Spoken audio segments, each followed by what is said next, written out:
Everyone, আবারও একটা নতুন ভিডিওর সাথে অ্যাজ ইউজুয়াল আমার হেল্পিং হ্যান্ড আমার বোনকে নিয়ে বেরিয়ে পড়লাম আজও। তো আজ ছিল রাইস সেরিমনির লুক। তো তারপর 3-4টা মতন পার্টি মেকআপ ছিল।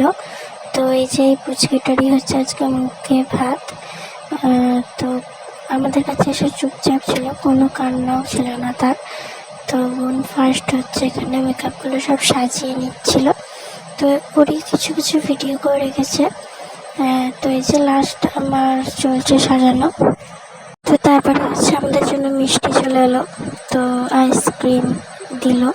আমাদেরকে ভাত খাওয়ার কথাও বলছিল, তো আমরা বললাম যে না, ভাত খাবো না, সোমবার ছিল সেদিন।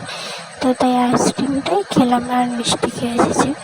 তো এই যে আজকে আমার সব কটা সাজানোর ফটো আমি দিয়ে দিলাম। বাড়ি আসার সময় ফোনের মুখটা দেখার মতো ছিল। তো যাই হোক, আজ অনেক কষ্ট হয়ে গেছিলো। কথাতেই আছে, কষ্ট করলে অবশ্যই কেষ্ট মিলবে। তো যাই হোক, গোপালের নাম নিয়ে তাড়াতাড়ি হচ্ছে বাড়ি চলে এলাম। তাড়াতাড়ি বলাটা ভুল হবে, আমাদের আসতে প্রায় 2:30 বেজে গেছে। তো এসেই হচ্ছে পার্সেল ছিল, নিজে ফ্রেশ হয়ে পার্সেলটাও খুলে নিলাম। তো আমার এখানে একটা ফেস ওয়াশ অর্ডার দেওয়া ছিল, সেটাই এলো। তো চলো, আজ আমি ভিডিওটা এখানে এন্ড করলাম। কেমন লাগলো অবশ্যই জানিও। ভালো লাগলে লাইক, কমেন্ট, শেয়ার অ্যান্ড চ্যানেলটা সাবস্ক্রাইব করে দিও। চলো, টাটা।